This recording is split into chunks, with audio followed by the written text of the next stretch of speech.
saber, mas não foi falado uma coisa que, uma das coisas que eu mais gostaria de ouvir, que era só a ETE propriamente dita. Né? Como é que ela vai funcionar, qual é o tipo de sistema, né, que a ETE vai usar, a que distância ela vai estar das populações, se ela vai emitir cheiro, se ela vai emitir gases, essas coisas eu gostaria de saber. Nós trabalhamos hoje, Corsã trabalha em 324 cidades do estado do Rio Grande do Sul. Nós temos 180 estações de tratamento de água e 756 poços profundos trabalhando para fornecer água para toda a população, 7 milhões de habitantes do estado do Rio Grande do Sul. E nós temos dessas 324 cidades, em torno de 70 cidades nós temos estações de tratamento de água. A estação de tratamento de água, tá, ela é o mesmo desenho em qualquer lugar do mundo. Tá? Tem aquele sistema de formulação, decantação, filtração e desinfecção. Todas as redes que eu conheço, aqui, fora do estado e fora do país, funcionam nesse mesmo projeto. Estação de tratamento de esgoto tem mais de 20 tipos de estação. Tá? Tem estação de lagoas, bacia de filtração, filtro biológico, tanques, aqueles tanques imóveis que se faziam no passado. Tem estação de lodos ativados com aeração prolongada, é o que nós temos aqui no CITEL, Sistema de Tratamento de Efluentes do Polo Petroquímico. Nós temos em Canoas e temos em Santa Maria, são estações de tratamento de lodos ativados, que é um tipo de estação que se comporta muito bem quando o esgoto está altamente concentrado. Portanto, o esgoto misto com dissolução de água de chuva não é adequado esse sistema de lodos ativados. O sistema tem que ter uma certa variação de vazão e aceitar o esgoto mais diluído. Portanto, provavelmente, nós vamos fazer aqui estação com reatores anaeróbios de leite fluidizantes, que são os altos, seguidos de lagoas de estabilização, que pode ser aerada ou não, e depois banhado no construído.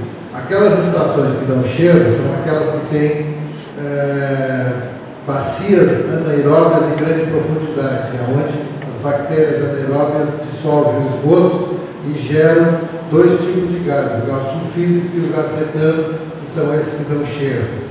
Claro que nós temos problema em algumas estações, hoje nós estamos tendo um problema muito sério lá em Rio Grande, que a estação foi feita muito próximo do Parque Marinha, que é uma vila de 3.160 casas que tem ali em Rio Grande, e a gente está fazendo as estações um pouco mais longe, que não existe uma estação de esgoto que não dê nenhum cheiro, todas dão cheiro. Tá? Então, o que a gente procura fazer é operar o melhor possível para que não tenha essa emissão desses gases. Aquela estação da Freeway, muita gente deve ter passado em direção à praia em Cachoeirinha. Tem uma estação, a Lagoa em Cachoeirinha, que trata o esgoto de Cachoeirinha e Gravataí. Ela passou muito tempo cheirando. As pessoas passavam na Freeway e sentiam o cheiro do esgoto lá da Lagoa. Aí nós começamos a colocar cloreto férrico na primeira lagoa, que é uma lagoa de 4 metros de profundidade, que é onde não entra a luz solar, não tem fotossíntese. Então, a digestão do esgoto é feita pelas bactérias anaeróbias. Esse gás cheirava até lá na Freeway.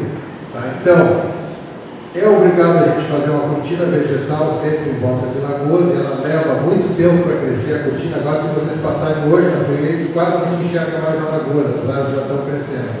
Então, a cortina tira um pouco do cheiro e alguns produtos químicos. Nós estamos colocando o cloreto férrico todos os dias ali para poder tirar o cheiro da lagoa. Então, esse tipo de coisa nós estamos tomando precauções de fazer o mais longe possível das zonas de população, né? E tentando aprimorar os padrões. Aí, o meio ambiente, para dar uma força para a Corsã, para ajudar, ainda vai lá e cria, né, o Conselho Conselho Estadual do Meio Ambiente, criou parâmetros de emissão de efluentes de nitrogênio e fósforo, que é o único no Brasil, é o mais rigoroso do Brasil, porque começou a proliferar muita alga nos rios, né? Então tem que diminuir o nitrogênio e fósforo, que são nutrientes de alga. Então eles fixaram um parâmetro que nos obrigou a praticamente duplicar todos os processos de tratamento, muito mais caros, para poder atender os parâmetros da resolução 128 do Conselho. Então, tudo isso que a gente está falando, nós vamos tomar cuidado para fazer o projeto aqui. Só que nós estamos aqui fazendo uma audiência pública do plano de saneamento, ainda nem é a audiência pública de renovação do contrato. O plano de saneamento foi contratado pela Prefeitura, uma empresa privada que não foi a Corsan, e o que nós fizemos? Nós negociamos uma alteração do plano para poder adaptar esse projeto de esgoto misto. Tá? Então, é isso que nós estamos aqui discutindo, essa alteração. E uma vez aprovado, aí vai se fazer uma outra audiência pública, né? Aí sim, para discutir o plano de saneamento, nós vamos aprofundar um pouco mais essas questões do esgoto, da água, do que nós vamos fazer no contrato.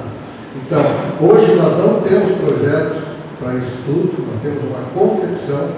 No cronograma da renovação tem o prazo de 1 ano para a gente contratar e elaborar o